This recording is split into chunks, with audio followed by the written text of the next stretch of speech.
Hello, everyone. Welcome to Living with the Unlikes. Good morning, good afternoon, and good evening to everyone who is joining us today at this session. So, this session is presented as part of the National Gallery Singapore's online courses on Southeast Asian art, art and the environment series. For the next hour and a half, I'd like to invite all of us to consider how the environment is not merely a backdrop against which human activities take place, because conversations around ecology often foreground human needs, our imprints, our impact. Although that is not to say that this is not an important and urgent discussion, but I would like us to consider how can we frame the environment and how can that framing be expanded beyond purely just a human-centric or human-driven perspective. Quite simply put, how can we think of the world not simply made for humans? At the heart of this proposition, living with the unlikes is an invitation to see the world as a complex ecology in which we, human beings, are part of and not distinct from or more superior than. I'd like to begin maybe with unpacking this strange and quite foreign neologism of the unlike, which in some capacity encapsulates that which is not only different, but sometimes treated with hostilities.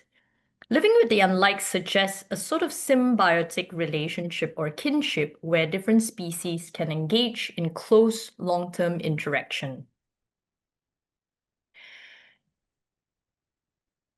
To say living with the unlikes aptly encapsulate the era that we live in, where much of what we now consider as improbable is really our reality. Let's consider our relationship with nature in our everyday. So, to say living with the unlikes, as I said, encapsulating our era, um, one other sort of proposition is to consider our relationship with nature in our everyday. And earlier this week, something uncanny occurred, and I encountered this lush green wall in the interior of a building complex. I had to take a double take to realize that what I saw was an image, a simulacrum of the real. And as I ascended one more level, I came across another wall of plants, only for me to realize that this time the wall was entirely artificial, a prosthetic sort of vertical garden. Our encounter with nature today is highly mediated, and consequently, I think our idea of what nature is sometimes perhaps unnatural. To discuss this complex relationship between humans and the environment through art today, and across a time period where we look at it historically and also presently, we have the privilege of having with us today Associate Professor Edwin Jurriëns, as well as artist Robert Zhao, both of whom are currently 9 time zones apart. So we are really grateful for their presence here. Edwin is currently in Melbourne and Robert in Derbyshire. Allow me to maybe introduce the speakers first and then the proceedings of this session before we begin the webinar. So Associate Professor Edwin Jurriëns is the convener and of the Indonesian Studies at the Asia Institute Faculty of Arts, University of Melbourne. Edwin is known for his research of socially engaged art and media, specifically in the context of Indonesia. He has published a few books, but most of the more recent one is one on environmental activism, the art of environmental activism in Indonesia, Shifting Horizons, in which the book explores how art has promoted ecological awareness and contributed to both political, personal, and artistic responses to environmental crises. He's also done research in visual media and video art in Indonesia. So today, his expertise is really to help us look through this discussion on the environment and ecological sort of shifts across a longer time period, taking us through what happened in the 1960s or even earlier, and all the way to its legacies of how we are experiencing some of these shifts in today's complex world. Next, we have Robert Zhao, um, an artist trained in photography, but whose artistic practice has really sort of spanned across different media. He has a long-standing focus addressing human relationship with nature. Known for conceiving the Institute of Critical Zoologists, a speculative interdisciplinary scholarly center that fronts his work and research in the overlaps between human and nature. But more interestingly, Robert's work has constantly and critically unpacked the idea of the zoological gaze, or really how we look at nature and we look at animals. We will find out more through his sharing of his most recent project, Seeing Forests, which was also exhibited in the Singapore Pavilion at the 60th Venice Biennale in 2024. What I found fascinating and really interesting about Robert's approach is that he quietly but actively disrupts false dichotomies of nature, human, native, non-native binaries. As I mentioned, we'll see more examples of this later in the discussion, but central to his long-term gazing is what he constantly foregrounds that which is ignored in mainstream research or interests. And finally, just to briefly introduce myself, my name is Z. I'm a curator at the National Gallery Singapore with a research focus largely in photography history in the region, but I also take care of research in mid-20th century Malaysia and Singapore. Together with my colleagues here at the National Gallery, some of whom are actually behind the scenes as I speak, Jack Ing Tan, Rose Wei, Kalisha Chia, Lynette Lua, Erica Lai, and Teo Hui Min, we've co-developed 2 online courses, including more recently Art and the Environment in Southeast Asia series. This is a free 3-part online course that is available on futurelearn.com. The first 2 parts have launched. The first launched late last year and is focused on environment as contested space, where it looks at the rise of art in the 1970s, functioning as a form of critique towards early sort of rapid urban development as well as ecological destruction at that point. Part 2, which is landscape as ideology, looks at the ideologies behind depictions and also representations of landscape during colonial rule, as well as the social political turns in the late 19th century up until the mid-20th century. The third and final part of the series will be launched end of this year. Its focus is on contemporary artists and how their practices are shaping ecological conversation and in turn shaped by ecological shifts such as climate change. To date, we're very lucky to have a cumulative 2,000 over learners that are enrolled in this course, and we look forward to continuing to expand the space and share more of our research resources in meaningful ways. Now back to the session today, Living with the Unlikes. The session is framed and structured in a 3-part conversation with slides that are contributed by both Edwin and Robert. And as we navigate through today's discussion, we will look at the discussion across art as witness, art as activism, and rethinking the environment as an active agent. As this is structured as a webinar, we also welcome questions throughout. Please type them out in the chat and I'll go through them at the end of each segment or whenever perhaps the question is suitable to be shared with 2 of my guests over here. If not, we will look at the list of questions at the end of our entire discussion and see if we could have a more robust discussion together, like a seminar. So to begin, let's look at the first segment, Art as Witness. I would like to start maybe with Edwin, given that, you have recently published a book in 2023 that analyzes the intersection between art and the environmental activism in Indonesia. And I thought, having gone through the book, what was particularly interesting is examining the New Order period and also its aftermath, looking at its legacies today. how art has really borne witness to the rapid development and also urbanization, what you term as pembangunan, from the mid-1960s all through its subsequent decades, the 70s, the 80s, and also the 90s.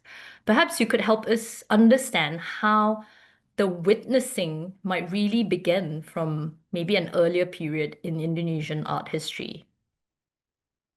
Yeah, sure, Z. So thank you so much. Also, many thanks to the National Gallery Singapore for organizing this opportunity to learn with each other. So really looking forward to hearing from you, Z, and also from Robert. Of course, it's always great to hear from the artist directly in his own voice. And also many thanks to the whole team, especially Rose with all the logistics that are involved. So many thanks for that. But yeah, when you mentioned your plan to address these three themes, starting with witnessing, of course, then the first thing that came to my mind that witnessing is never objective. It's always shaped by contextual circumstances, by more or less politicized or depoliticized drivers.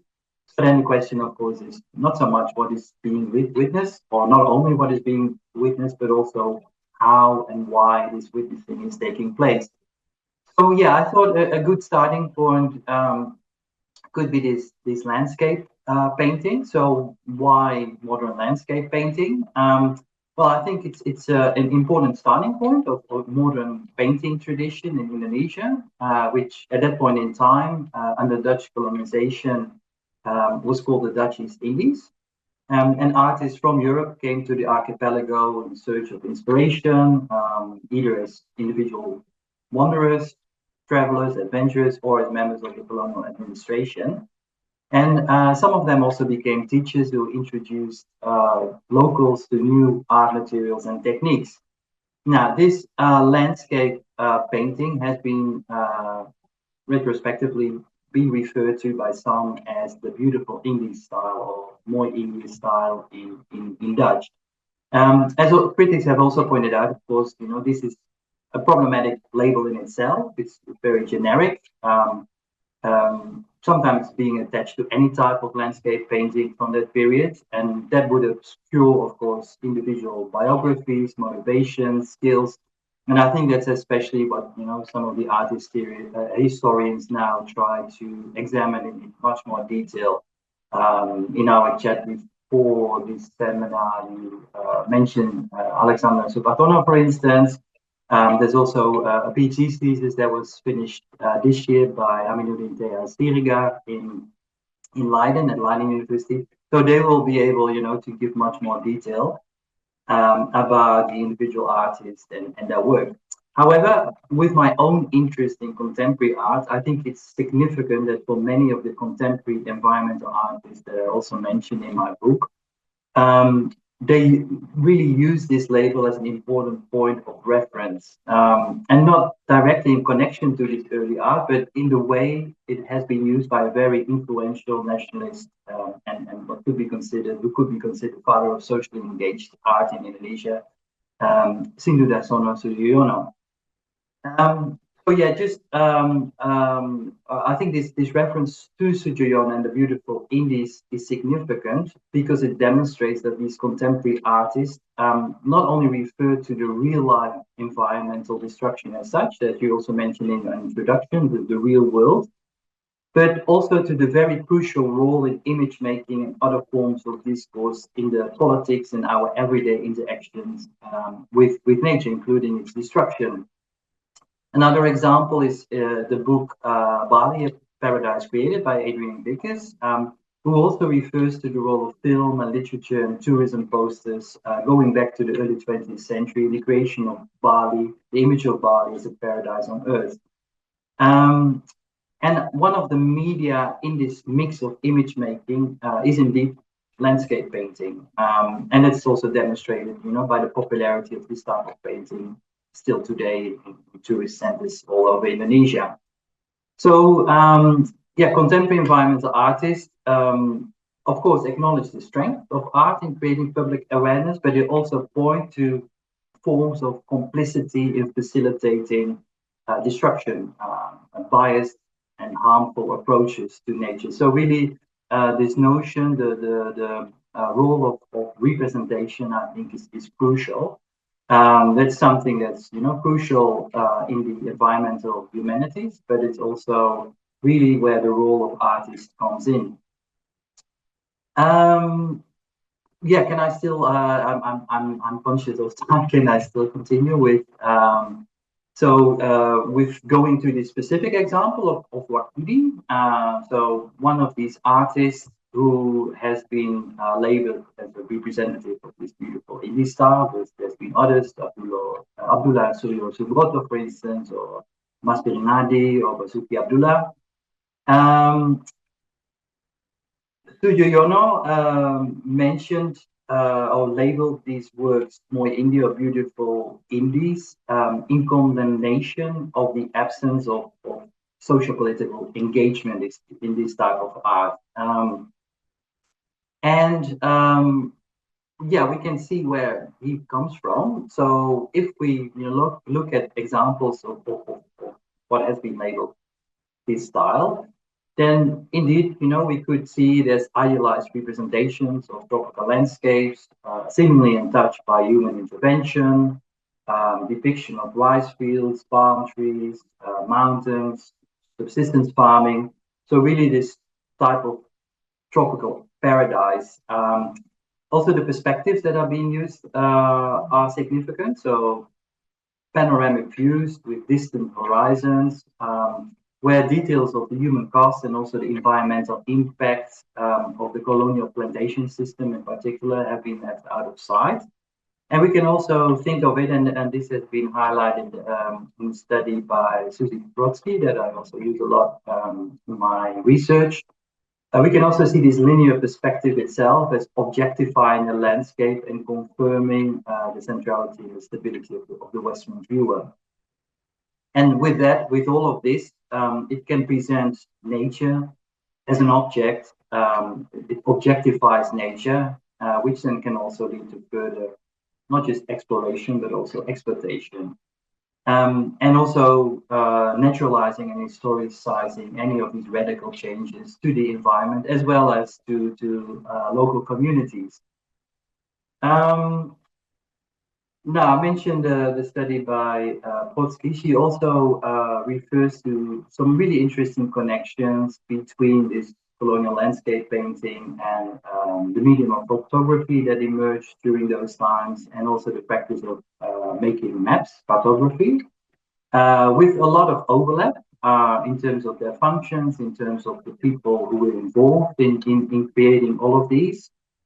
And just, briefly, just focusing on also on the role of photography since the mid-19th century. In some of the photographs, and I think you actually showed one in the introduction or when we went through the slides. Many of these photographs actually also celebrate modernity, technological progress, implementation of order and discipline in all sorts of close-up representations, for instance, of coffee and tea and sugar plantations. Also, from the first half of the 20th century, aerial views of infrastructure, roads and bridges and railway tracks, factories. Yeah, these photographs were used for all sorts of purposes, for business, to develop the career of civil servants, also, multiple scholarly, scientific, and military purposes. So again, knowledge as a form of control, as a form of power. Also very much to inform the public in the Netherlands about this part of the world. Also, some of these ending up in family albums or as souvenir items, or being used for educational purposes in schools in the Netherlands. Maybe one other example which is interesting is also some of the views from ship decks. And yeah, in her study, Suzy Brodsky mentions that this also, you know, functioned, whether deliberately or not, whether this was explicitly ideological or part of the colonial administration and its propaganda, or whether this was just shaped by the circumstances of the time. Um, but one thing that they also did was, for instance, to keep indigenous communities and kingdoms out of sight and giving them an aura of mystique. And that's yeah, all of this taking into account then, and we will come back to examples of contemporary artists later. For many of these contemporary environmental artists, this has become a point of reference. So this type of visual representation through the words and the thoughts and the work of Sujoyono in particular, for them, it has been a point of departure, a form of engagement with the role of visual representation and other types of discourses in dealing with the environment, and yeah, in some ways also leading to very destructive policies and approaches and views. So that's also why in the book I've put in "Shifting Horizons" as the subtitle. So it is about the intersections between art and activism. It's about the intersections between politics, society, culture, and the natural environment. But as part of this, as part of the effort of environmental artists to make a difference, to create awareness and make a difference, I think this notion of shifting horizons is really interesting.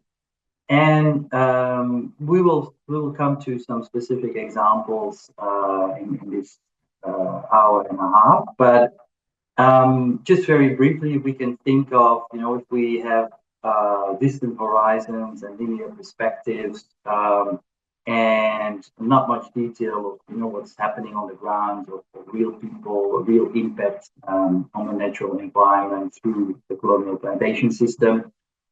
What contemporary artists try to do, for instance, is to actually bring this all closer to us. So that can be done in many different ways. You can think of performance art, for instance, where the body of the artist is central. So the body of the artist in the local environment, for instance, as a medium. We can think of immersive installations where audiences can interact in a three-dimensional way with representations, artistic representations of landscapes. We can think of collaborative projects, of course, with local communities. So where the local voice is directly represented. And we can also think about new technologies, for instance, the use of drones nowadays. That's also a medium that has been used to bring people, landscapes that used to be out of sight or kept out of sight, deliberately kept out of sight, closer to us. And also facilitating voices of local communities and the voice of nature to be heard, to be seen. So yeah, maybe I'll stop here for now. So as a starting point. Yeah, thanks, Edwin. I think, I'm staying here with this painting Jakarta Pagi Pagi by Sujoyono, because, just sort of thinking back about what you've shared, this very condensed, but actually that really kind of like brief overview of that history of that art historical timeline, where the reference point might have already started during the early 20th century with the Mui Indie painters, but to maybe in the 1960s, where really it was not just about being technically or aesthetically impeccable, but that, a figure like Sujoyono would, promulgate the idea that art should also possess that sort of empathy, the sense of that truthfulness to reality, right? I mean, his adage that art should possess jiwa ketuk, or the idea of the visible soul, is very much the strong premise of how he shifted or imbued his social realism with this particular principle too. So witnessing then shifts from the artist being the agent of the witnessing, right? Painters such as the previous painters of what you said, like Wakiti, witnessing the beauty and the romantic landscape became, for Sujoyono, a way of recording the society and the people, witnessing the changes and the shifts that were taking place in Indonesia post-independence as well. But I want to maybe return to this idea of the truthfulness to reality, because really, the truthfulness to reality can be impeded by how long we can pay attention to something. And I would like to take that opportunity to maybe segue to Robert and his work, because the idea of witnessing in Robert's work shifts to another, perhaps, register where I suppose one particular detail that really frames Robert's approach that I often find really sort of quite admirable is how he wheels time into his work. And in many instances, his approach is to stay very long with the witnessing, and sometimes actually to remove the human eye or the human gaze from that durational, seeing or the durational witnessing. And I was just sort of looking at his more recent works. Here we have a clip from Trash Stratum, where a camera is sort of left to automate this durational gaze, replacing the human eyes, and a feat that, perhaps surely is quite impossible for us to undertake in an era of scarcity and also attention economy. So my question is really, how can the idea of witnessing uh, shift and perhaps create new sensibility through a different approach of looking and recording? So, I wonder if is Robert around to share a bit about his work? Yes, can you hear me? Yes, thank you.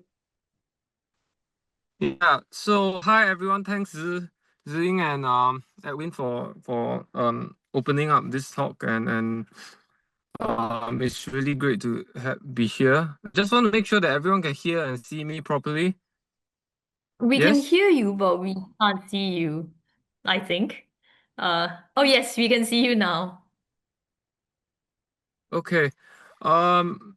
Yeah. Okay. So a little bit about I'm an artist.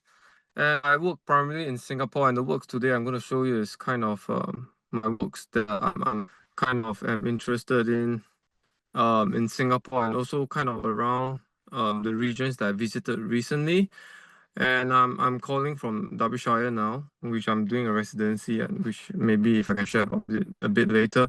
But really, I think art as witness is a very interesting topic to kind of think about art and the environment, because one of the first ever texts written about my work by my lecturer Paul Taps in English that he.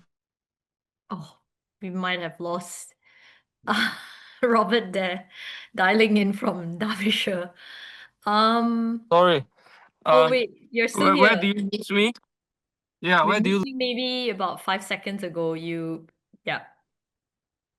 So one of the first text that was ever written about my work was that one of the first art was the cave, or perhaps if you can call it the first art, is the case of Lascaux, where you have the cave drawings, and it was kind of people kind of reacting and documenting the environment, and it was animals actually. They were kind of the first art. Interestingly, was about animals and the kind of environment that the people were in. And so for me, that kind of stuck with me that I, as an artist, could have this duty fulfilled where I could kind of document my immediate environment and animals as they change around me. And so with that, I think that's always been the crux of my practice, where it's just this observation and documenting and just letting nature speak on its own terms, and often especially kind of watching, observing, and listening, and also talking to other experts who might have seen things that I have not seen. And so the art becomes, I feel, becomes this has because often the things that change around us, we don't notice it years later, and we're really documents. So the way a lot of stories in the environment, they go about unknown and untold.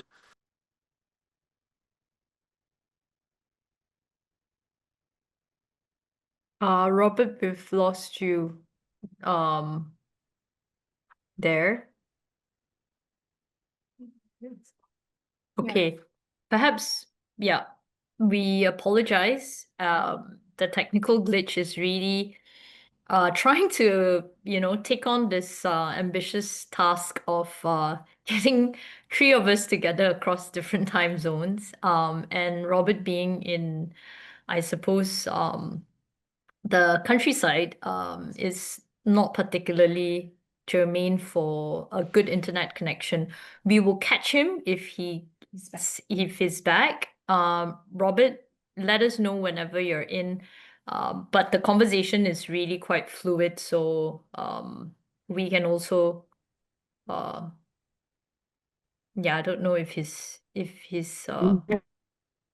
back. Yep, we can hear you. Can you hear me? Yeah, we can hear you. Yeah, okay. So sorry. No, I love this idea So that you're really speaking from another part of perhaps a place where the internet is not really seamless. But yeah. yeah, So sorry. Yeah. But okay, this forces me to compress the point, so that's probably very good. So in seeing forests here right now, what is a very innocent image of this on a bit is actually kind of if you can read into it, it's kind of pretty loaded, because this is happening in a place where it is a British military barrack, and it's also a rubber plantation. So these are landscapes that came a long time ago, and they have been strangely left abandoned in our Singapore landscape. And a secondary forest was allowed to grow naturally on its own in a period of about 20 years. This large secondary forest just grew out of it.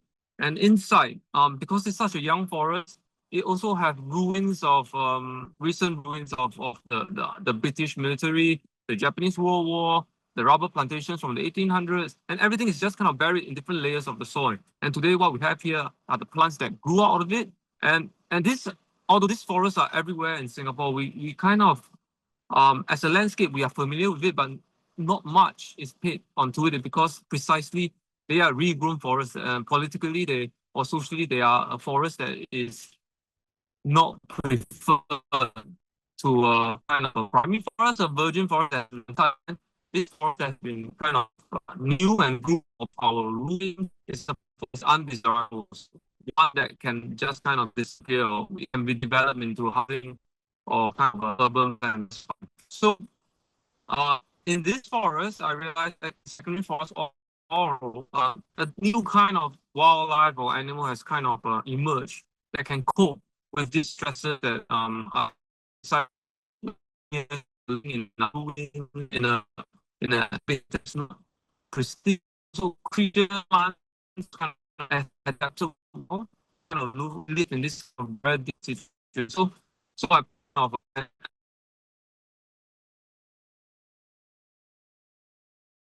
it feels like we've lost Robert again, but while he's trying to get his connection, actually, I want to maybe invite Edwin back in the fold.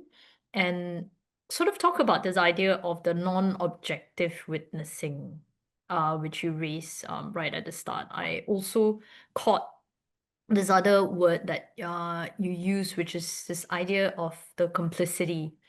The complicity in a way objectifying nature through our gaze, whether that be a romantic gaze or a political gaze, or in Robert's sort of perspective and his approach, a durational gaze that perhaps disperses or dissolves the human intent or the motivation from the core or the foreground of that looking.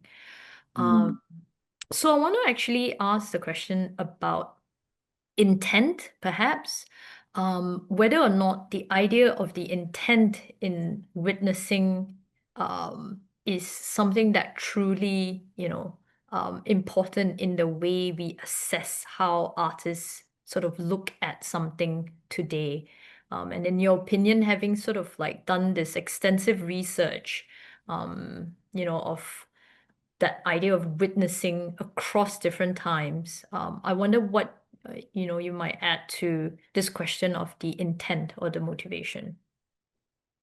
All right. So, yeah, I wonder whether, considering we're in the first segment, whether it's worth still going back to Sudoyono, but now looking at his witnessing of the urban landscape, because I think, I mean, of course, we will come also to perspectives, from nature, or human nature interactions in more detail later. But I think with this idea, also you referred to that, I hadn't really addressed yet, but this notion of the jiwa ketok by Sujoyono. So this famous idea of the visible soul. I mean that of course, that can be also seen as a different way of witnessing. So it's more about the sensitivity to socio-political and also natural environments. And then something, yeah, I mean, this is my interpretation, but if that's leaves an imprint on the artist's soul, and then the artist tries to translate that with an imprint on the canvas or in another medium. Yeah, I think we have these double layers of mediation, these double layers of processed witnessing, which I think is also interesting to examine from the example that we see here in the middle, because it also relates to something you mentioned before in the introduction. This notion of pembangunan, which was really very much this development priority of the new order, or authoritarian new order government, which of course, set off a lot of activity that has had, very big impact on the natural environment, and still something that Indonesia is struggling with today, and artists are referring to. And urbanization is a very important aspect of this development project that started with the transition from the first president and his government since the independence in the mid 1940s, with this transition to the Suharto government in the mid 1960s. So applying this idea of the visible soul to Sujoyono's observation of the urban landscape, of this new period of intensified urbanization, starting in the mid 1960s, going through the 70s and 80s, and really shaping Jakarta, the capital of what it is today. I think this is a really fascinating painting, because in the painting, of course, we also see other people, witnessing Yeah. what's happening around them. And you see the Yeah. new infrastructure, the Wisma Nusantara, the tallest building at the time in Southeast Asia under construction. We see the flow of traffic. We still see the mountains in the background that have not yet been covered by other development, or not being covered by smog yet. But also really interesting, I think, on the left, it seems that Sujyon himself is making some sort of cameo appearance in the That's painting right. as well. I mean, we're not entirely sure whether it's him or not, but it looks like him. And I think it's also, it goes beyond witnessing as, passive viewing or seeing. I think it also tells us a lot about the person, as well as changes in generation, changes in artistic approaches, in thinking about the future of Indonesia. So it's a really, I think, a really fascinating representation of the doubts that the artist also must have felt at this very specific point in time in 1967. So, Jurriëns used to be affiliated to a leftist cultural organization, the LECA, Institute of People's Culture.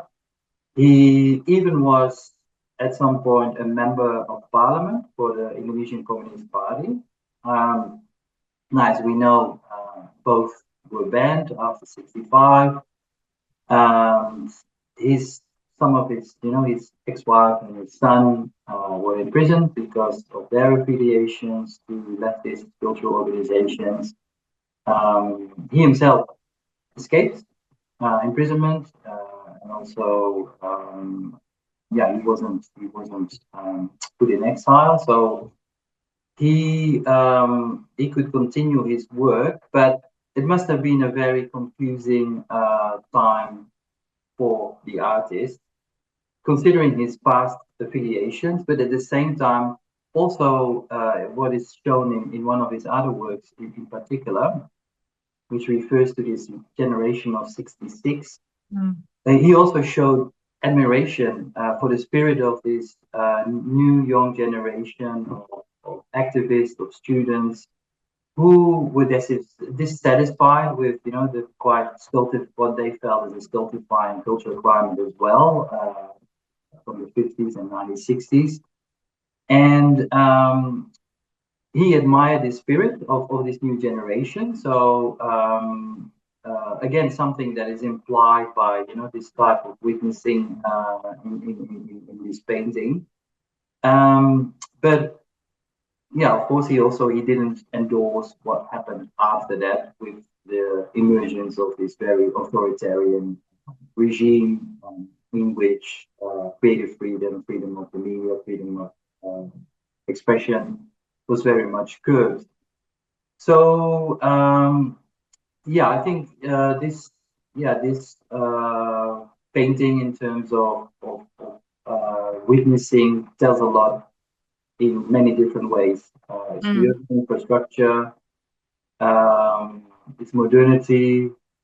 It is actually the viewing platform itself is on top of the Sarina building, which was the first high-rise department store in Indonesia. So it's still there today. So that in itself, to be on top of this building is really tells another part of this story. Yeah. And also himself, he seems to be in conversation with a small child, could have been maybe one of his grandchildren, and that also, can be seen as an allegory, symbolizing his perhaps some of his anxieties or admiration for the generations to come. So yeah, I think that's more or less how I've been looking at this example of his work. Yeah. I think in this first segment, when we discuss about the idea of art as witness, witnessing seems to imply a sort of passivity, you know, from the perspective of the person doing the seeing, that in spite of the fact that there is a product or an outcome, whether it's a painting or whether the painting serves as a sort of commentary, or that we could see a video that bears witness to a sort of like durational looking. I want to maybe go to the second section where we talk about art as activism, where after the seeing, perhaps, um, one is moved to, action, perhaps. And this idea of the activism, when we think about that word and when we try to unpack that definition, it has also changed over time, right? But more often than not, we think of it as a sense of urgency that necessitates a sort of immediate action. That just the idea of looking or witnessing is insufficient. So in this second segment, perhaps, I would like to invite Robert and Edwin again, through the range of the slides and the examples that you have provided, how activism is sort of activated, right? Because in this section, through the examples, what I could sort of like give an overview is that activism is often thought as participation, but it could also be actually, pedagogical. It's actually an idea of a transmission of thinking or teaching. It is ultimately a political act. But more importantly, I think when we think about activism today, we fail to think of the idea of making space. And I'd like to invite Robert maybe to weigh in again, and you can take your time to describe a bit more of seeing forests and also trash stratum. The idea of recording routine, making space to record routine, rather than just thinking of documenting a crisis, right? So how do we shift this urgency into a different sort of careful looking and careful doing? Robert, if you're still here, Yep. I think we'll start with a short clip of your work, and then, yeah, please go ahead after that.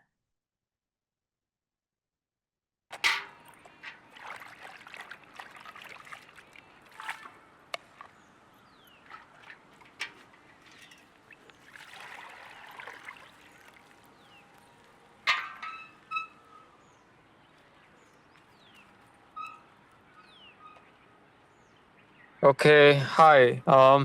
So very quickly, I think for me, art as activism is really about noticing the the stories that go unnoticed in kind of mainstream, or whatever the mainstream is, the media or kind of narratives that goes around about the environment. Because there are different perspectives, and I think one has to be on the ground most of the time to understand different stories. So what we have here is kind of in this was recently in India, and it's a work in progress where I understand that there's a village, there's a and it is kind of near the forest, and in this kind of village is kind of there are a lot of animals coming in, and the villagers and the people have kind of learned to coexist in a way, and these are not small animals. These are large mammals like leopards and bears. We have sloth bears. And so one of the things that I realized was that some households, some people, they will leave a water bowl, like how you will leave bird feeders out in the UK, right? They will leave water bowls out during the summer for animals, all kind of animals, birds, mammals, everything. And somehow these points of kind of areas have become a space for the animals and the humans to kind of coexist together, although in a kind of somewhat risky way, because the bears and the leopards do harm humans if they are suddenly kind of surprised by your presence or they feel threatened. And what we have here is a bear, and it's very specific. This bear, actually, the water bowl is left out by a temple, and not just the water, but in most temples in this region in Hampi, they use oil to kind of bathe the deities or as part of their ceremonies. And the bears also kind of learn to kind of eat and drink the oil, actually, as part of a way to kind of digest their food. It's part for indigestion, I was told. So you see, there's this kind of a coexistence and close proximity that the humans and the animals have in this village that I was particularly interested in kind of documenting, and also to kind of talk about kind of the narratives that is not also kind of that there is a trend of relationship that we have that is kind of often goes undocumented or untalked about, where this existence is kind of very, very stressful for both parties, but that is possible. Yeah, and in this making space, which point out here in your text or in your notes, that the sort of coexistence with gentleness perhaps require a different sensibility of approaching it. It's quite nice because these shared spaces, as you've mentioned, Mm, not only in this village, but we actually do see it in our everyday. Maybe we just don't think of it as a way of how you framed it as a form of artistic activism, perhaps. But even in Singapore, for instance, just sort of walking along the canal, we often sometimes encounter with various sort of I suppose creatures that trotted along the river or the trees, and as what you mentioned, in the UK, people leave seeds and water for birds to arrive. There's this sense of like living together rather than perhaps more vehemently kind of mm, staging a sort of territory that this is where the humans are, and mm, outside of these boundaries, then something yeah. else can exist. But this coexistence actually already sort of takes place in our everyday, except perhaps we don't see it. So I think thanks for reminding us that this is actually, that sort of possibility that is quite familiar in many ways. Yeah, but can I quickly just kind of, for the sake of information, like in both cases, the bird feeders and this water bowl, it's not without its kind Dangers. of it's not without its complexities, because in the village they do actively always remove the bears and the leopards out of the village, because there is a fear, there is always this fear of unknowing, that something will happen to the people, and we have to, and the management have to take responsibility. And as with the bird feeders, I realize when you leave food out for birds, it's not just birds that come, squirrels come and other animals come, and it becomes a kind of a battle against what are the animals that I want. So it's always a kind, and then they have bird feeders that specifically deter squirrels. So you see, there's always a kind of a complex negotiation about what is acceptable and what is not acceptable. So I think the point also for my work is to kind of try to urge both parties into a possibility, rather than kind of a knee-jerk reaction of what we don't know is always kind of not good. Mm, mm. Yeah, I mean, aptly encapsulates the title, which is living with the unlikes, or perhaps a sort of Exactly. improbability, or even something quite irrational. So what you're suggesting is the negotiation with nature, or actually with other non-human elements or entities, isn't always seamless and romantic on the one hand, but that those complexities can be incorporated within the day-to-day or the everyday, if there is space, that we can consider the possibility. So I think that is really the challenge, or the difficulty.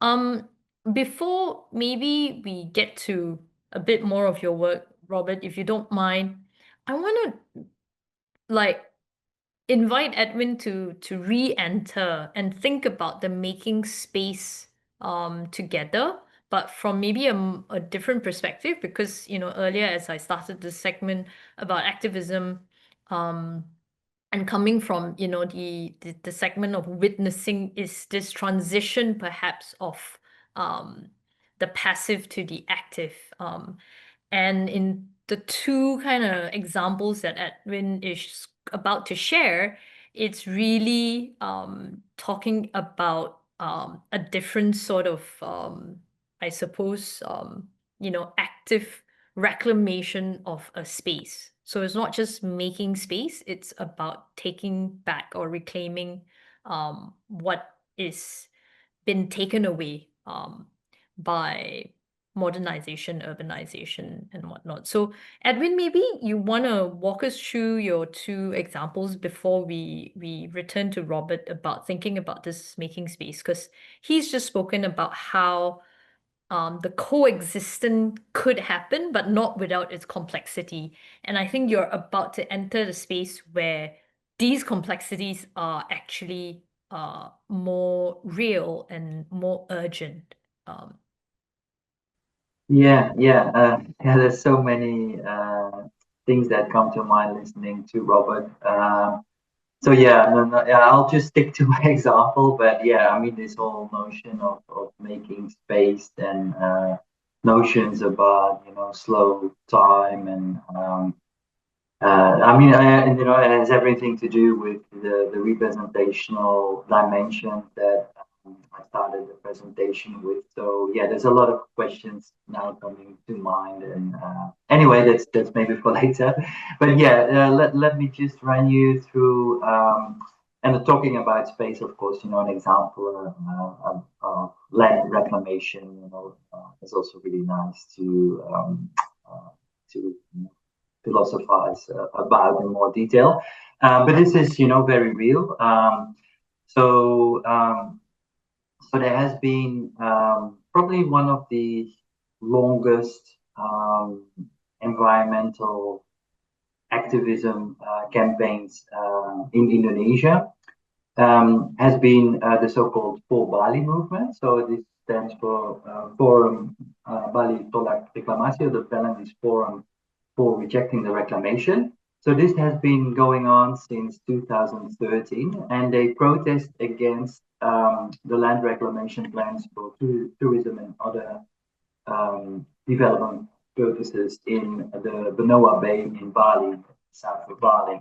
And they have been quite successful. So, it's an ongoing struggle. It will never end, but they have been able to hold this project at various points in time. And what is really crucial in the context of our discussion is the importance of creativity, visibility, visuality, symbolism. So artists have been absolutely central and crucial to this movement. Visual artists, musicians, craft people, and the artists I've been working with. A good friend of mine is Made Bayak. Made Mulyana Bayak is known as Bayak. He has had a formal education in art, but yeah, he's also taught himself many things outside the formal curriculum, and his main concern is really not just this issue of the land reclamation, but he's also had a very strong interest in the problem of plastic pollution in Bali. So he has introduced these concepts of plasticology and the plastiliticum to refer to this issue, and he has also used plastic as an important medium of pedagogy, of working with children and integrating plastic in their art projects as a way of creating awareness. But let me just maybe focus on what we see in the image. So this is Bayak in front of one of his paintings. If we look at the painting, we see references to also the legacy of colonialism. Some of the ships, they refer to the transportation of commodities from the Netherlands to Indonesia. You also see a Dutch flag on one of the ships. But in the background, we also see the cranes and the dredges being used for the land reclamation project happening now. Then also in the painting towards the bottom, there's references to Balinese philosophical ideas and cultural traditions, which are put in a very critical perspective by Bayak. But maybe let me just focus on the T-shirt that he's wearing, because the design on the T-shirt has also been, one of these icons of the movement, and something that comes back in literature and discussion about this notion of artivism, or connections between art and activism, is that the two things are very much integrated. So if we think about action, it's very unlikely that it will be very successful if there's not a symbolic dimension to it, because that is something that people can relate to, that can trigger emotion, that can personalize very abstract and very political issues. And at the same time, if it was only the symbolism, probably it wouldn't reach far either if it wasn't complemented by real life action. So the two are very much integrated, and I think this is really illustrated by the design of this campaign. Now, this design is not from Bayak himself, but is from another artist. His name is Alit Ambara, and he, I think, also he also had a formal education in art in the US and also in Yogyakarta. But what he tries to do now is to make his designs, which often have a very activist message, accessible to the broader public, and also makes it possible for his design to be used in street demonstrations, for all sorts of activist campaigning purposes, through his various websites. So one of them is called nobodycorp.international unlimited. So yeah, actually the website is nobodycorp.org. And I think there's also another website where you can freely download, because it's a Creative Commons license, any of his designs that are being used in the also in this Bali Tolak Reklamasi movement. He, with his background in graphic design, he's also very much interested in the medium of posters. So that's another prominent medium. So apart from having design printed on T-shirts and stickers, they've also been carried around in the form of banners, or they've been put in the form of posters on walls. And there's often, reference when it comes to this movement to so-called poster action. And I think that also, brings back some really interesting connections with what we started the discussion with. If we think about the posters being used for the promotion of tourism from the early 20th century, which have been, very important media in creating this image of Bali as a tropical paradise. Now we actually see these artists re-engaging also with that specific medium, with posters. Also using some of the symbolism and design of the earlier tourism posters, but putting them in this critical activist context for activist purposes. So again, I think it's a really important illustration of how they are very much aware of this history, this visual history, how it has shaped ideas and practices with very dramatic environmental impact, and how they try to interfere and also disrupt some of this imagery and the ideas and actions that go with them.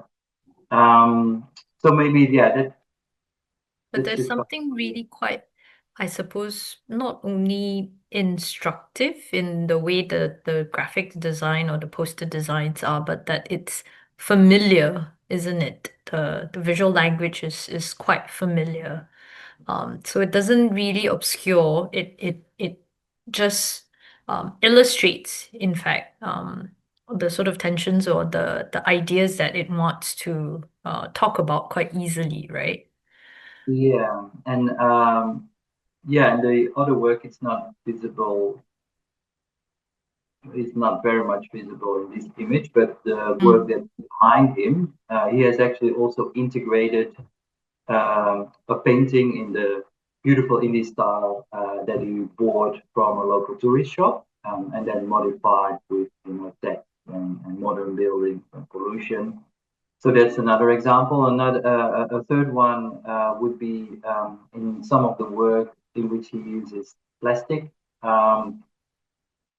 With the plastic functioning as a canvas, he has also used spray paint, copying paintings by Europeans who traveled and produced work during colonial times. So there's examples of these plastic canvases with spray painted copies of paintings by Rudolf Bonnet, for instance, or Walter Spies. So that's another way in which he engages with those histories. So not just not the political histories or environmental histories as such, but really the role and also in some cases the complicity of visuality and visibility. Yeah. Edwin, you also have another example, which is looking at Mulyono, who's really quite actively involved with his community across his sort of artistic practice and career. Do you want to talk about how he kind of terms his artivism as you have coined this portmanteau? Yeah. It's interesting, but because I'm not even entirely sure whether Mulyono himself would agree with the term artivism. I don't think he really likes to be called an activist, but he has been adopting other concepts, other ideas. Um, some of these also came from critics, and he very much agreed and engaged with these ideas as well, because he thought that indeed it captured very much the essence of this practice. So I put a few here in the PowerPoint, but maybe one other I should mention is the Japanese concept of kagunan. Um, and I think it's interesting to look at a few of these ideas, that have inspired Mulyono or have been used to describe his work, because it actually also, puts this idea of art, the interconnection between art and activism in a critical context. Because first of all, we can ask, well, are these actually, are these two separate fields, or are they somehow, in some way, very much interconnected in any type of art? I mean, that's we can't just, assume that this is something new, or that this comes from two completely separate fields. So this other idea of kagunan is interesting in the Indonesian art historical context. This is a Japanese concept And this actually very much already embodies these interconnections between politics and aesthetics. So, literally it can refer to things like skill or knowledge or beauty, but also utility or moral or religious or authoritative or ethical dimensions. So in that case, it already indicates that art is not something that is separate from the life world or something that is alienated from the community. And even looking at the origins of the very idea of aesthetics. If we go to the Greek base word, that also implies that arts and everyday life and the natural world and the spiritual realm are actually, very much interconnected in this very idea also of aesthetics, certain interpretations. So I think that's one thing that his work brings up, and then the other one, which is more down to earth, more directly referring to some of the sources, of inspiration, directly influencing his practice. International sources from Brazil, for instance, Paulo Freire and Augusto Boal. Also from the Philippines, Liberation Theater. So other thinkers, other sources of inspiration and creativity that are very much socially engaged. What he really, I think, put on the map in the Indonesian art world, and he's also really seen as a role model for many younger artists today, is this participatory dimension. His efforts to engage local communities, especially children, in collaborative art creation.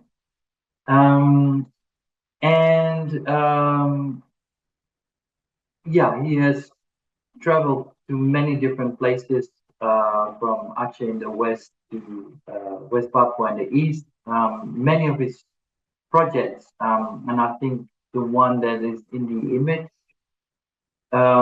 also refer to his home region of Tulung Agung in East Java. And in this case, we can see this as, to some extent, a conventional work of art, painting on a canvas, displayed in a gallery. But with many of the work, what is presented in the gallery is actually documentation of a much larger process that does involve, participation, collaboration with local communities. So what is being represented in the gallery is more like an archive of what has been happening over many years outside the gallery or outside the studio. This work was inspired by the creation of a dam in his home region. So this was a project that was started in the early 1980s. Took a very long time before it was finished, but similar to other artists, for instance, also including Gestanto and FX Saxono, they've also referred in their work to the construction of dam. The Kedung Ombor Dam is another project in Central Java that has received a lot of activist responses, including from artists. But yeah, this dam construction was also very much a part of this development effort, this pembangunan and the new order, very much integrated also in these efforts to introduce a green revolution in Indonesia, with the construction of monocultures, of which the effects on social community, on local communities and the environment, can still be felt today. If you think about the displacement of local people, unemployment, impact on health. I think this is something that is also captured in this painting. If we look at the issue of drought, for instance, something that has a very, in this case, is represented as having a very direct bodily impact on this child. It's represented as something not separate um, from the local community, but very much impacts on everything, including their health, as well as the commoditization of food. So people now having to rely on food that is being packaged, that has to be transported from elsewhere. That is also probably in many ways lacking in nutrition. So also having in other ways an impact on the health. I think these are some of the elements that are captured in this painting. But I think the important thing to realize here is that this is not just a witnessing. It's also not just the symbolism. It's very much a documentation of one aspect of a much larger, very intensive immersion in society. So yeah, I think probably not. I guess before I move back to Robert, I'm curious about these examples, whether the art that is produced with very specific kind of, as you said, symbolism or a visual language that speaks quite directly to not only the issues but also one that resonates with the communities, is that in your sort of survey of these the history, um, have these causes sort of like really kind of change or move the communities in any kind of like real manner, to put it I guess quite simply. I guess I'm curious because you brought up the example on the Bali land reclamation project, and you did mention that it's still ongoing, but I'm curious how in this way, in this case, or in these examples, the community's response versus maybe the art world's response. Yeah, I think the art world has been relatively slow actually responding. I think the response, first of all, was at the community level. So in terms of um, engaging with people, listening to people, sharing creative skills, sharing materials, through that process, contributing to creating awareness. In some cases, and definitely in the case of Bali, mobilizing people to participate in demonstrations and bringing the attention also to policymakers. I mean, there's also not, there's also not, necessarily always this antagonism. I mean, we see all sorts of sometimes quite unexpected alliances between artists, local communities, local politicians, local businesses.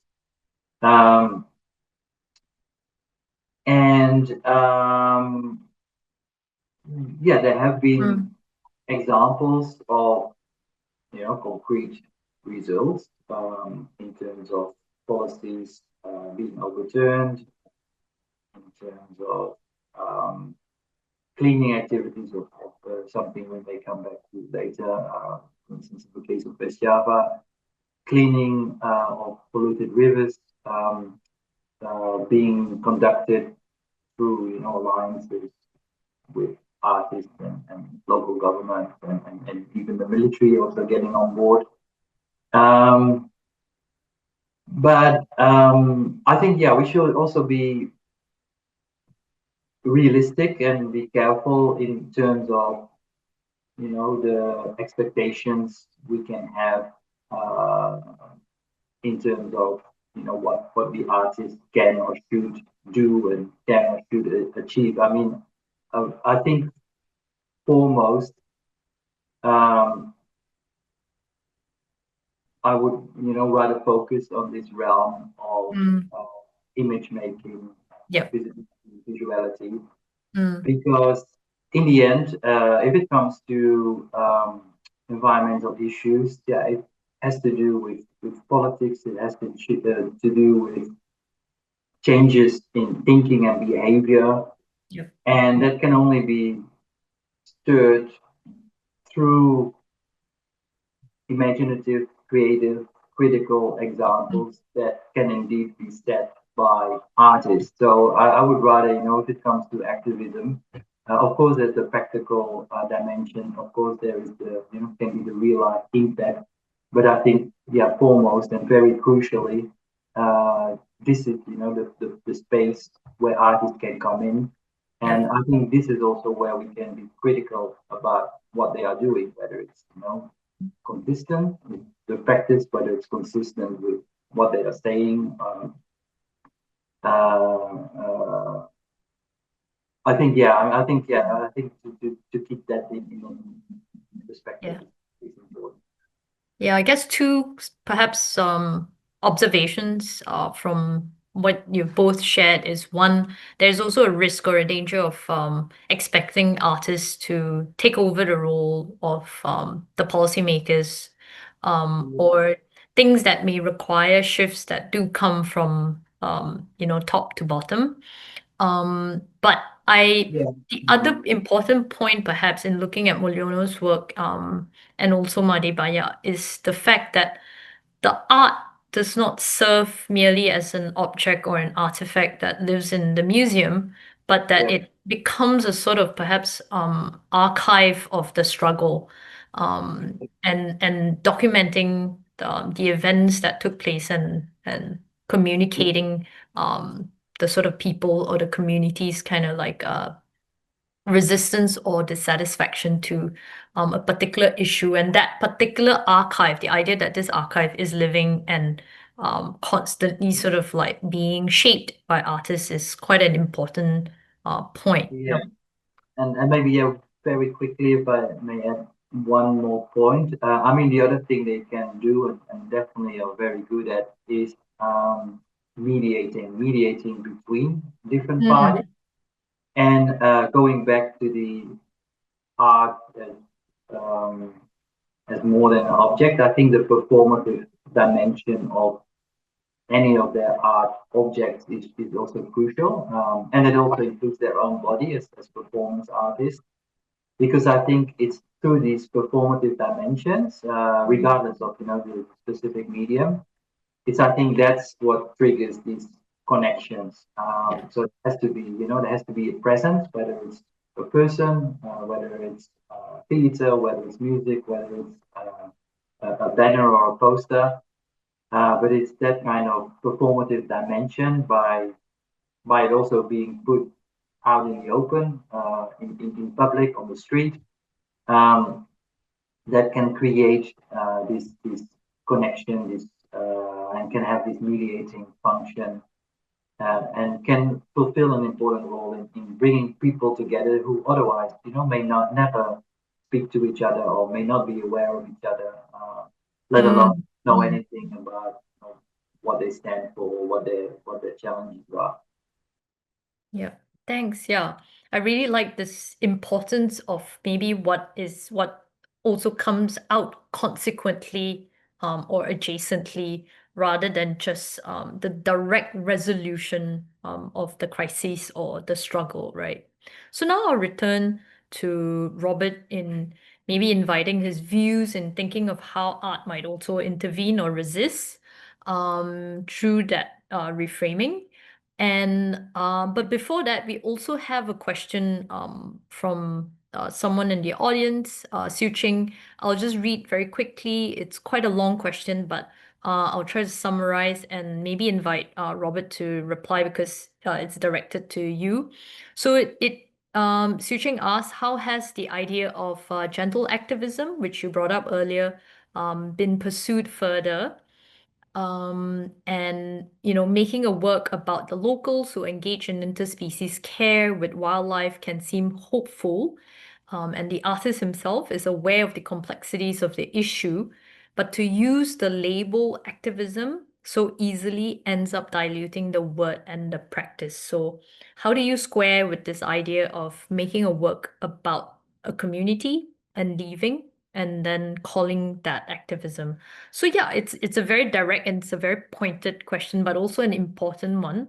I would like to maybe invite Robert to respond to that and share about this section of activism as well.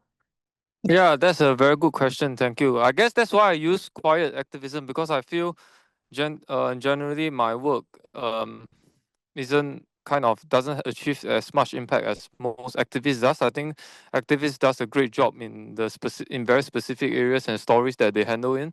But for me, because of the nature of all these residencies, they are short, and I can't and because of and also because of my practice, which is mainly on the documentation of specific stories in specific areas.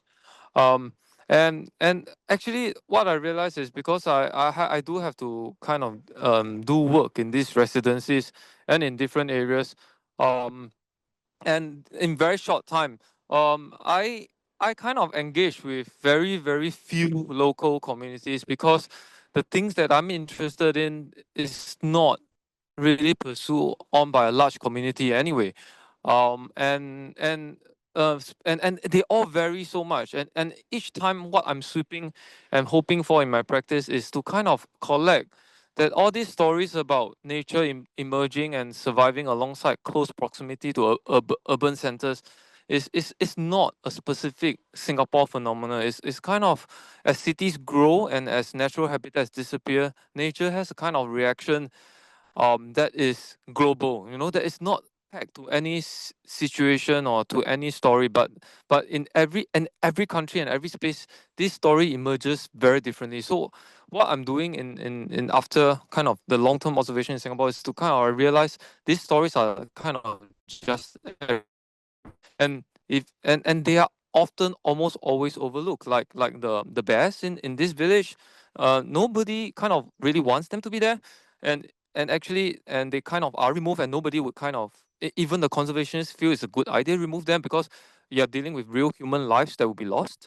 But at the same time, the bears just keep coming back. So for me, that is the kind of the story. And in Korea, there's a globally endangered deer that kind of really wants to live in the city center. So I think these are, and as you pack more, if you go through more and more of these stories, for me individually, I feel like cities becoming the story of how nature can survive alongside these harsh conditions is something that is often overlooked, because because I think much of the conservation conversation now is dominated on saving endangered species and saving habitats that otherwise are kind of pristine, but all this messiness of in the all these relationships that entangle with us and with urbanity is kind of just um kind of not talk about. So when I meant quiet activism, I don't really mean activism. I don't think my work is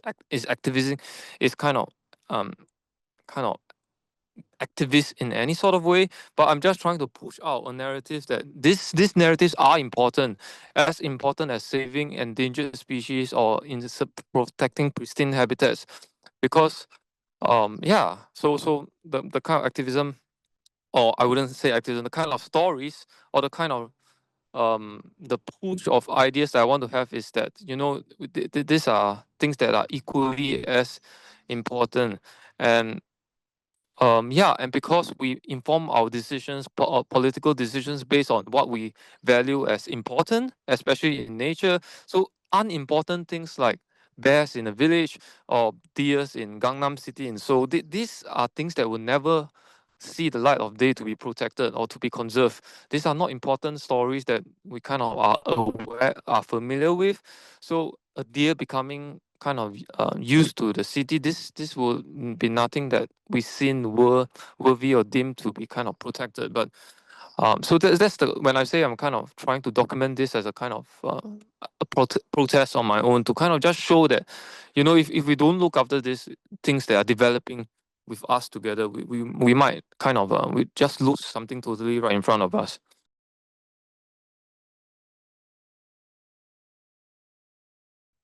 Thanks, Robert. And I think we are very aware that due to some of the technical glitches earlier, we have sort of, run out of time a bit. But I thought we could maybe come to the end of the third segment, which is on the idea of rethinking the environment as an active agent, to sort of maybe, the intention was initially to shift the attention from just looking at art and purely from the artist's intention and what the art could achieve in activating, communities or societal shift, to really thinking about the environment as another focus. And in this shift, I perhaps wanted to actually bring everyone's attention to this quote that was in the introductory notes that was written by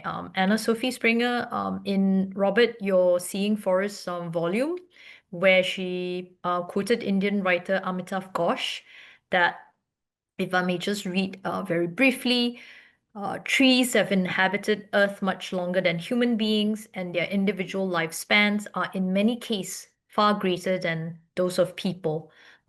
Some trees live for thousands of years.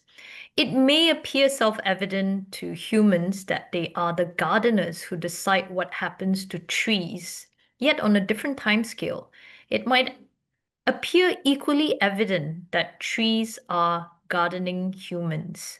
So, in this last part about rethinking the environment as an active agent, unfortunately, as much as we have actually really quite interesting and pertinent topics such as food struggle, to the idea of the native versus non-native dichotomies, I might actually request both Edwin and Robert to briefly summarize these two key points that I at least want our audiences to have in mind. So one is this to Robert, maybe.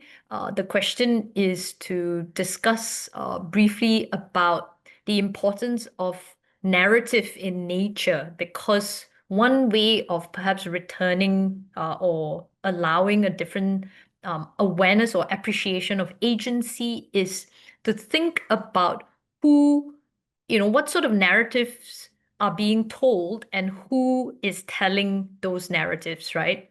And so in one of your slides, you talk about this idea of the narrative.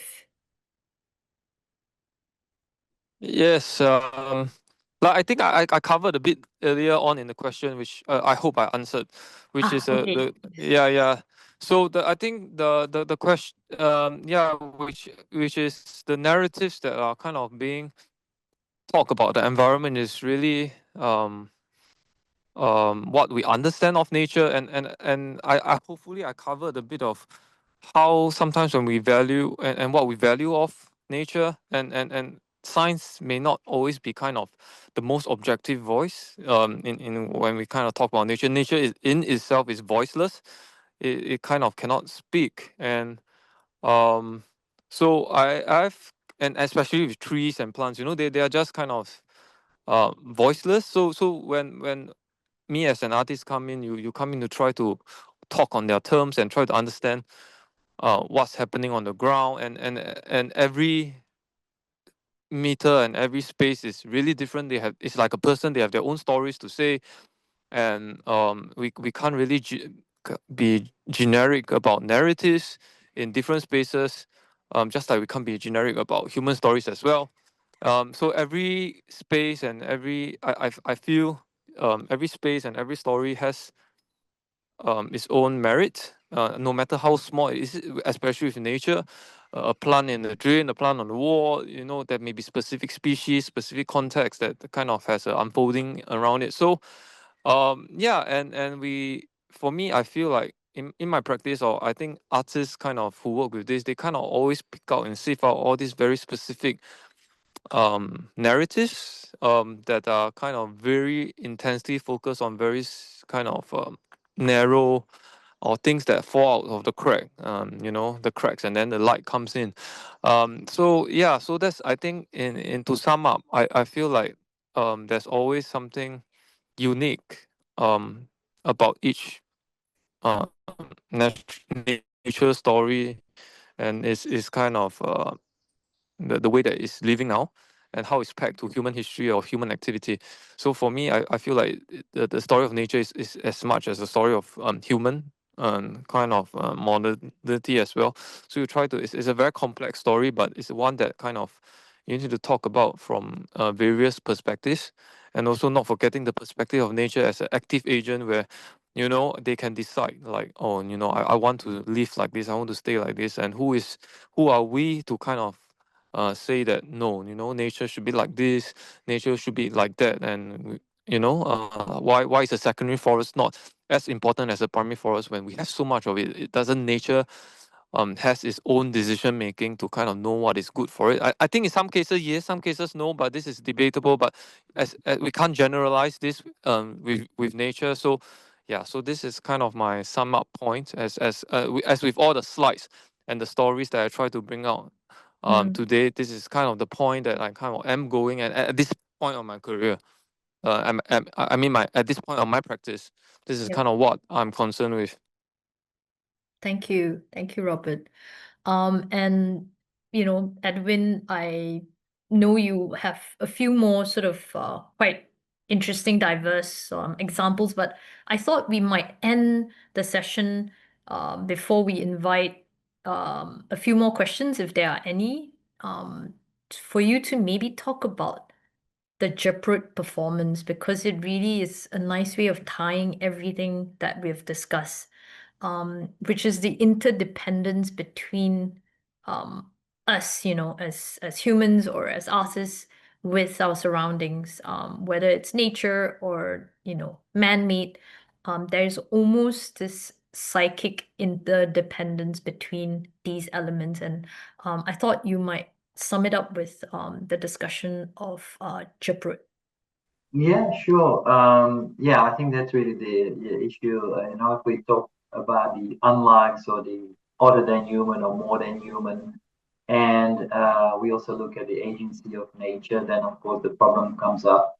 Well, how can we know, or how can we access, or how can we present, or how can we address? And again, I think, yeah, artists have a role to play in this. The symbolism, you know, use of symbolism also opens up possibilities for the creation of a space, or the creation or the presentation of a different type of ontology. And in this case, yeah, really interesting example, I think, is this Japut performance from West Java, um, where the artist's body plays a very important role in mediating between different worlds. So, yeah, this has been an ongoing tradition. So there's been a regeneration. So it started in the 1980s. Various artists involved. One of them, very instrumental in all of this, is Tisna Sanjaya. So informed by local traditions, by local wisdom, but also he had, you know, his postgraduate degree from Germany, so he's also been inspired by socially engaged German artists. But yeah, this idea of Chiput as, you know, being represented in performance refers to a feeling of the artist that they are disturbed both mentally and bodily because of an imbalance between themselves and their social and natural surroundings. And because of this disturbance, they act in a way that is perceived as erratic, outside the conventions of normal social behavior. So on the one hand, you know, this is very public, but at the same time, there's also a separation between themselves and normal everyday life. But yeah, they need this temporary separation to reach what, you know, they feel as a higher state of mental and bodily awareness. And it's this higher state of awareness that then also makes it possible for them to connect with nature, with their surroundings, but also with their cultural roots. Um, and yeah, in the end, ultimately, of course, bringing it also back to the activist dimension, it's not, it's not limited to an individual mystical experience, but it is also highly political, and it also brings it back to some of the other points that Robert mentioned. So, unlike what could be called restorationist aestheticians, that you put artists are not so much about experiencing or showing the authenticity of nature or trying to bring it back to its original form, but it's really about trying to understand nature in all of its complexity, including also, yeah, it's almost unavoidable contamination by human behavior.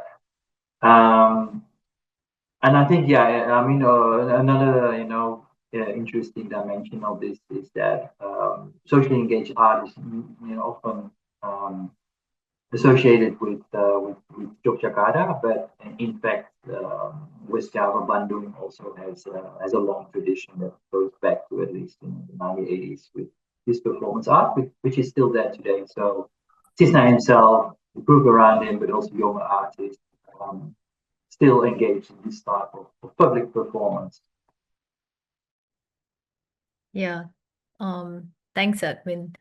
And thank you everyone actually for still staying with us through this entire sort of three-part conversation with Edwin and Robert on this really quite complex, but ultimately, through the different examples that were shared today, I hope that we find something deeply personal as well, with the connection to the changes that are around us that oftentimes we might not have yet the language to articulate, especially in an era or a period where the persistent sort of sense of helplessness is almost a default, rather than a sort of like we often find that we don't have enough alternative. But through Edwin and through Robert, there is a sense of a history or a timeline that is actually longer than us or collectively today, that artists have already been engaging with these issues a long time ago, and artists today are still grappling or wrestling with these complexity. And as the world becomes more complex, I think those negotiations also in turn become more difficult to navigate. But ultimately, what we hope today is that this short 1 hour and a half through the three sections, we are able to see that as long as there is the intention for a sort of like active, negotiation, active resistance, active gesture of holding space, I think there is a step towards doing something right, rather than a sense of just sort of sitting and witnessing and feeling helpless. Thank you very much again for tuning in.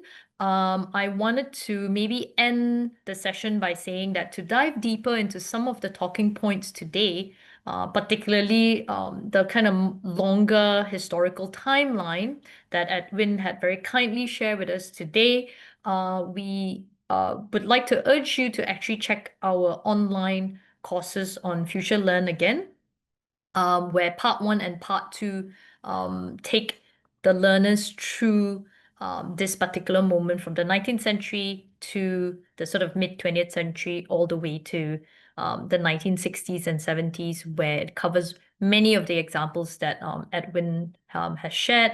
But in the upcoming third and final part of Art and the Environment, we will also be featuring discussion and more in-depth conversations with contemporary artists from the region. And Robert is also one of the artists that we've interviewed. So please look out for the third segment. And yes, if you are still here, there's a QR code that is being flashed on screen. If you can just scan that and send us your feedback, we'll be very happy to do so, to hear from you. I'm really sorry that we aren't able to conclude with more questions from the audience, but I wish you all, wherever you are, a lovely day ahead or a lovely evening ahead. Thank you again, Edwin. Thank you again, Robert, for dialing in from the countryside. But we very much appreciate your participation today. Thanks very much. Thanks for organizing. Thank you very much. Thank you so much for organizing this.